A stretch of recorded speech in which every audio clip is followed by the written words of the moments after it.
The moment she said she wanted a baby, the room seemed to shrink around them, heavy with money, power, and a demand that had never been denied before. The woman was Clara Whitmore, a billionaire whose name crowned hospitals and glass towers across the United States, and she had just looked at a single father like he was another acquisition. What she didn't expect was that his answer, quiet, steady, and rooted in pain and love, would stop her cold and change both of their lives forever. Before the story pulls you any deeper, take a second. If you believe in kindness, second chances, and the quiet strength of ordinary people, please like this video, share it with someone who needs hope today, comment your thoughts, and subscribe to the channel. Stories like this matter because they remind us who we really are. Ethan Caldwell had learned to keep his world small.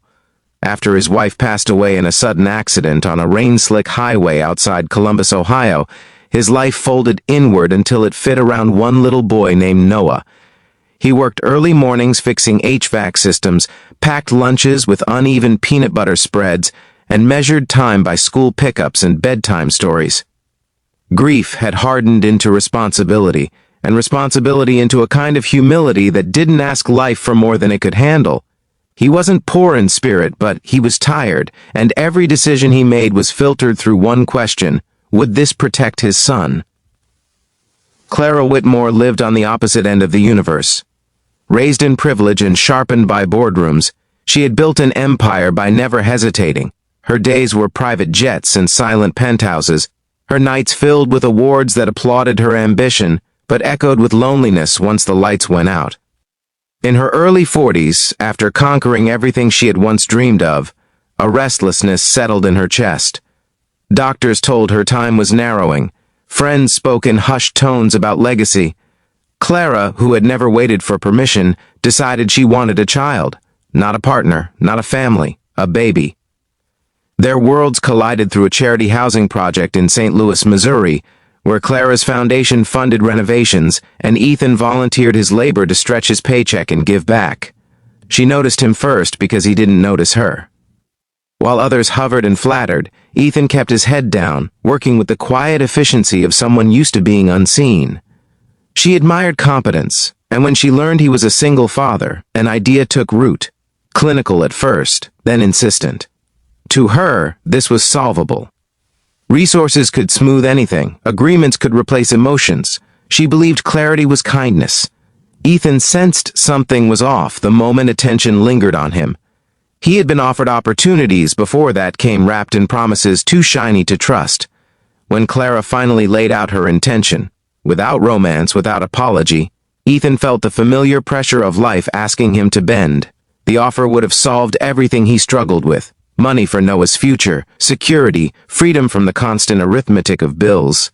But as he imagined his son's face, the way Noah's hand searched for his at night, something in him stood firm. His answer wasn't loud or dramatic. It was grounded in a truth Clara had never been forced to consider. He spoke of children not as outcomes but as souls. He spoke of how his son wasn't a project or a legacy, but a promise he had made to a woman he loved and lost. He spoke of how love couldn't be negotiated without leaving scars. There was no anger in him, only a line he would not cross. And that steadiness, so unlike the fear or greed she was used to, cut through Clara's certainty like ice water. For the first time in years, Clara was denied something she believed she deserved.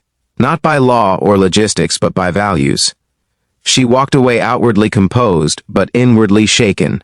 That night, alone in her penthouse overlooking the Mississippi River, the city lights felt distant. She replayed his words, not as rejection, but as a mirror. She had thought wanting a baby was enough. She had never asked what a child needed. Ethan returned to his routines, but the encounter followed him. He worried he had been foolish. Pride didn't pay for braces or college. Yet when Noah laughed at breakfast the next morning, cereal spilling everywhere, Ethan felt a peace that told him he had chosen correctly. Still, life didn't get easier. A breakdown at work cost him hours. Medical bills resurfaced. There were nights he sat in the dark, calculating how long he could keep going like this.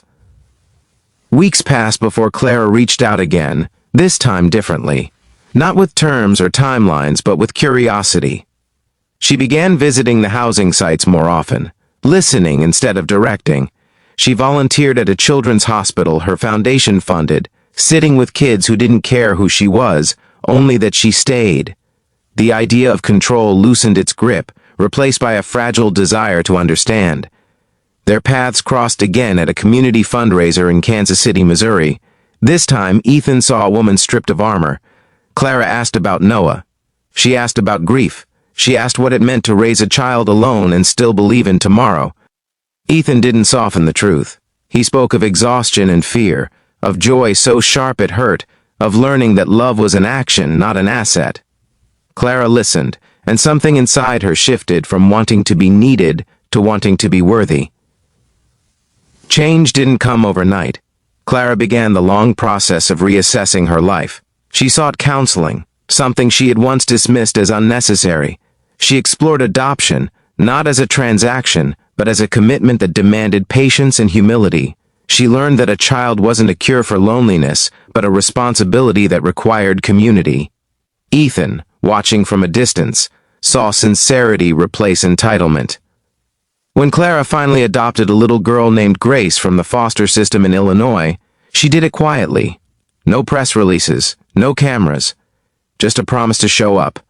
She asked Ethan for advice, not authority. He helped because he saw she was trying, and because he believed people could grow if they were willing to be uncomfortable. Years later, their lives were intertwined not by contracts, but by shared barbecues, school events, and a blended circle of support. Noah and Grace chased fireflies in a backyard in Indiana, their laughter cutting through summer dusk. Ethan found steadier work managing facilities for Clara's foundation, not as charity, but as earned trust. Clara found something she had never bought before, belonging. As the story nears its end, if this journey has stirred something in you, if it's reminded you that love isn't owned but earned, please take a moment to like this video, share it with someone who believes in growth, and subscribe to the channel. Your support keeps these stories alive. And just before we close, I have a special request. Please comment below with one word that this story made you feel. Your words matter more than you know. On a quiet evening, as the sun dipped low over the American heartland, Ethan watched his son teach Grace how to tie her shoes. Clara stood nearby, unsure if she deserved this peace but determined to protect it. In that moment, the answer that once stopped her cold became the foundation she stood on. Not everything you want is meant to be taken. Some things are meant to be learned, slowly, through humility, patience, and the courage to change.